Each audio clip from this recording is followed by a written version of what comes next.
Hello friends, welcome to my channel Soli Swasti. दोस्तों, कैसे हैं आप सब? दोस्तों, मैंने इधर बहुत दिनों बाद वीडियो बनाए क्योंकि इधर मैं कुछ अपने फैमिली कंडीशंस में कुछ उलझी हुई थी। तो कैसे हैं आप सब? आज हिंदी नववर्ष का पहला दिन और चैत्र नवरात्र की बहुत बहुत शुभकामनाओं के साथ, मंगल कामनाओं के साथ आज का मेरा ये विषय है कि पैंडेमिक्स क्यों आते हैं या महामारियाँ क्यों आती हैं, डिज़ास्टर्स क्यों आते हैं। कभी आप लोगों ने सोचा है, मुझे लगता है कि आजकल सभी सोच रहे होंगे इस कोरोना के काल में, जब हमारे लिए जीना बहुत ही मुश्किल हो गया है, एक आम तौर पे जीना बहुत मुश्किल हो गया है, सभी सोचते होंगे। तो मैं ये चाहती हूँ कि मेरा ये वीडियो आप लोग अंत तक देखें और लाइक करें और अपने विचार इस विषय पर, अपने विचार, अपने कमेंट्स मुझे कमेंट बॉक्स में ज़रूर दें, मुझे खुशी होगी। आपके विचार अगर आप मुझे कमेंट्स में बताएंगे तो मुझे बहुत अच्छा लगेगा, मुझे मोटिवेशन भी मिलेगा आगे वीडियोस बनाने के लिए। गाइस, ये ऐसा टॉपिक है जिस पर मैं बहुत दिनों से सोच रही थी कि बनाऊं, बट कुछ प्रॉब्लम्स के कारण, कुछ समय की कमी के कारण मैं नहीं बना पा रही थी कि महामारी या पैंडेमिक्स क्यों धरती पर आते हैं और कौन भेजता है इन्हें और क्या कारण है इनका और क्या पर्पस है इनका धरती पर आने का, क्यों लोग इनसे डरते हैं। दोस्तों, ये बात तो हम सब जानते हैं कि पेरेंट्स जो होते हैं वो अपने बच्चों को पनिश कब करते हैं?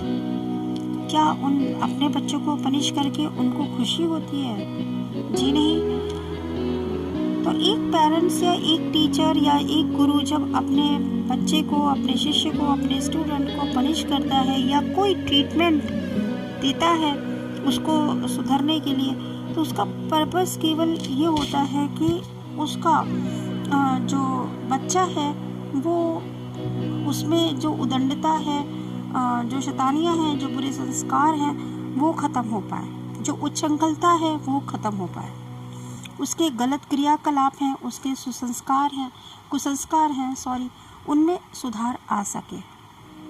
इसलिए वो केवल उसमें सुधार लाने के लिए ही एक माता पिता या एक गुरु या एक टीचर अपने बच्चे को पनिशमेंट देता है, नहीं बल्कि इसको एक ट्रीटमेंट के तौर पे भी अप्लाई करता है। उसको देने से पहले वो बच्चा ये ट्रीटमेंट जब देता है तो वो बच्चे को कई बार इशारा भी करता है कि बेटा ऐसा नहीं वैसा है, संभालने के लिए काफ़ी इशारा करता है, वर्बली भी समझाने की कोशिश करता है कि शायद वो समझ जाए। बट जो बच्चा है, सिंसियर है, जो पहले से समझदार है, जो बच्चा वो अपने बड़ों का इशारा समझ लेता है, अपने बड़ों की बात समझ लेता है और वो अपने आप में सुधार कर लेता है। मगर कुछ बच्चे ऐसे उदंड होते हैं कि वो कड़े दंड के बगैर नहीं समझते हैं। वो इतने ज़्यादा शैतान होते हैं कि वो अपने कुसंस्कार और उदंडता के से सारा माहौल गंदा कर देते हैं और निगेटिविटी स्प्रेड करते हैं। ठीक उसी तरीके से ईश्वर या यूनिवर्स टाइम पर पैंडेमिक्स या डिजास्टर्स के जरिए हमको अक्ल ठिकाने लगाने के लिए भेजते रहते हैं, क्योंकि ईश्वर केवल जान से मारना ही नहीं इनका पर्पस होता है, बल्कि मानव जाति के संस्कारों को शुद्ध करने के लिए इनको ये आते हैं और इनका मेन पर्पस यही होता है। क्योंकि एक चीज़ याद रखिए, ईश्वर को किसी की जान लेने में कोई इंटरेस्ट नहीं है, क्योंकि जो जिंदगी खुद उसी की दी हुई है वो ऐसी निर्दयता से किसी की ज़िंदगी ले नहीं सकता है। बस वो ये चाहता है कि उसके सभी बच्चे अपनी बुरी आदतों, बुरी सोच, बुरे सभी कुसंस्कारों को छोड़कर उन्हीं की तरह दिव्य बने, डिवाइन बने, सनातन बने और धार्मिक बने। याद रखिए, वो कभी मारने पर विश्वास नहीं रखता है।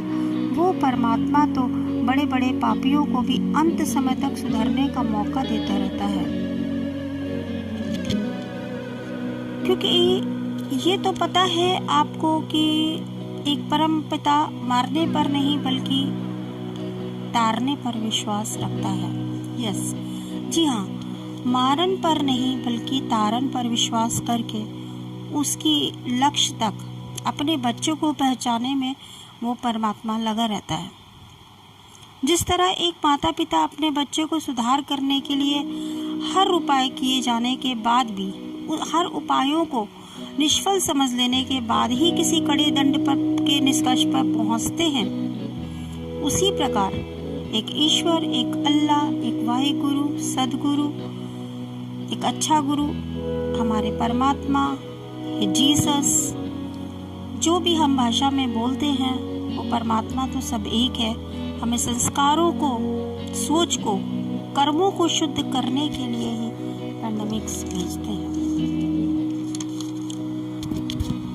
तो गाइस, मेरा कहने का मतलब ये है कि जब इंसान सुखी होता है वो ईश्वर की शरण में नहीं जाता। जब वो दुखी होता है तब उसकी सोच शुद्ध होती है। सुख के रास्ते पर जब वो होता है, संसाधनों के में उसकी जीवनचर्या लिप्त होती है, तब वो भगवान को नहीं पूछता, भगवान के इशारे नहीं समझता। लेकिन जो संस्कारी लोग हैं वो हर हाल में भगवान के इशारे को समझते हैं, उनके रास्ते पर चलते हैं। लेकिन जो इंसान केवल दुख पर ही भगवान को जांचता है, दुख पर ही भगवान के पास जाता है, दुख पर ही भगवान से मांगने जाता है, ये पैंडेमिक्स या महामारियाँ ईश्वर भेजता है कि ईश्वर खुद के खाने के बजाय दूसरों को खिलाना सीखो, खुद के साधनों के जुटाने के बजाय दूसरों की सेवा करना सीखो।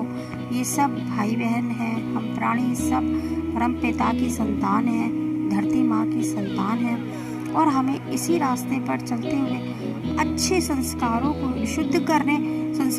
शुद्ध करने की प्रक्रिया में ही यह महामारियाँ आती हैं। संस्कारों को शुद्ध करने की प्रक्रिया में महामारियाँ आती हैं, क्योंकि अगर भगवान मार दे तो मारने पर तो केवल शरीर मरता है, आत्मा तो वही कुछ संस्कारों के साथ फिर दोबारा जन्म ले लेती है। तो उसको तो सफाई करनी है इस धरती पर कुछ संस्कारों की, ना कि शरीरों की सफाई करनी है, बल्कि कुछ संस्कारों की सफाई करनी है। और जब इंसान एक अच्छे संस्कार, एक अच्छे सोच के साथ इस धरती से जाता है तो वो सच में मोक्ष को प्राप्त कर लेता है, वो सच में तारण को प्राप्त कर लेता है, वो सच में तृप्ति को प्राप्त कर लेता है, वो सच में मुक्ति को प्राप्त कर लेता है, और वो तर जाता है। वो मरता नहीं है, तर जाता है। वो ईश्वर, वो परम पिता, वो जानता है, वो ये चाहता है कि हमारे बच्चे जो धरती पर हैं वो मरे नहीं बल्कि तरें। तो वो मारने से ज़्यादा तारने पर विश्वास रखता है, इसीलिए वो हमको बार बार ये संदेश दे के भेजता रहता है कि बेटा खुद नहीं दूसरों को भी खिलाना सीखो, खुद नहीं दूसरों की भी सेवा करना सीखो। इसलिए कुसंस्कारों को हटाने, संस्कारों को अपने आप में ढालने की प्रक्रिया में ही महामारियाँ आती हैं।